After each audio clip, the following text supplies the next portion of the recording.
Tapi bentar guys ya, kalau misalnya Sumpah Pemuda ini terjadi di tahun 2025, bakal gimana ya? Emang bakal terjadi? Tahun 2025 sudah hampir satu abad sejak para pemuda Indonesia mengucapkan Sumpah Pemuda, janji yang mempersatukan ratusan suku, bahasa, dan latar belakang. Namun, jika sumpah itu lahir di masa kini di tengah era globalisasi dan perbedaan yang makin luas, masihkah kita bisa seperti mereka? Atau justru lebih mudah ataupun sulit? Kalau Sumpah Pemuda diucapkan tahun 2025, tantangannya jauh lebih besar. Sekarang persatuan bukan diuji dengan perang, tapi dengan perbedaan di media sosial. Kita mudah terpecah oleh hal-hal yang sepele.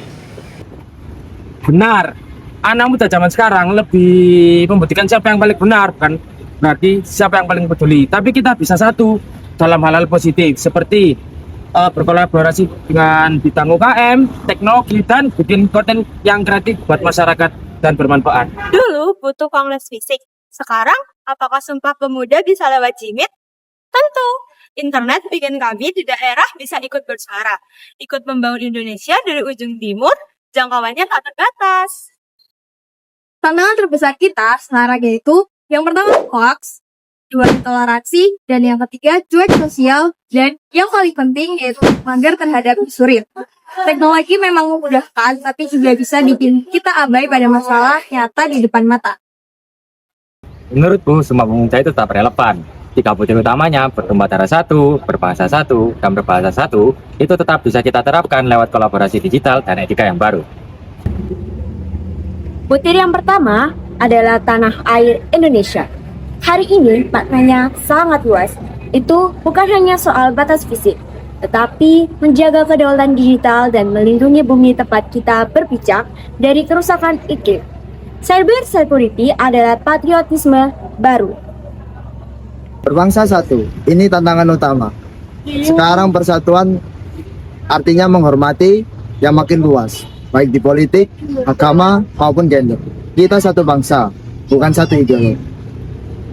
Nah, jadi kawan-kawan, Sumpah Pemuda itu bukan cuma sejarah, tapi juga sikap hidup. Jika kita hanya fokus pada hal positif saja dan aksi nyata, terwujudnya persatuan itu tidak akan sulit. Kendala yang paling nyata yang harus dihadapi adalah mengatasi ego dan rasa cuek kita sendiri. Dalam Sumpah Pemuda diucapkan sekarang, mungkin bunyinya begini. Kami, pemuda Indonesia bersatu, bukan hanya di tanah dan bahasa, tetapi juga di ruang, digital, ide, dan juga di tindakan. Setuju. Kita nggak perlu satu seragam, cukup satu tujuan, Indonesia yang lebih adil dan berdaya. Tahun boleh berganti, teknologi boleh berubah, tapi semangat Sumpah Pemuda akan selalu hidup selama masih ada pemuda yang percaya pada persatuan. Sekarang itu tantangannya beda. Persatuan itu diuji lewat dunia digital, bukan perang-perang kayak dulu lagi. Iya, banyak yang sibuk membuktikan siapa yang paling benar, bukan siapa yang paling penting. Tapi Sumpah Pemuda tetap relevan. Nilainya bisa kita wujudkan dalam dunia digital. Nah, internet ini bikin anak muda dari berbagai daerah bisa ikut membangun Indonesia. Nah, tapi tantangan kita sekarang itu ada hoax, intoleransi, sama cuek sosial. Tapi kita juga kuat.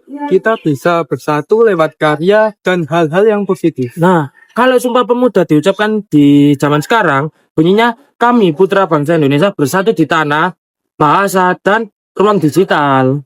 Kita juga nggak perlu seragam. Cukup satu tujuan, Indonesia yang adil dan berdaya. Oh, Ya. itu ya bener ya.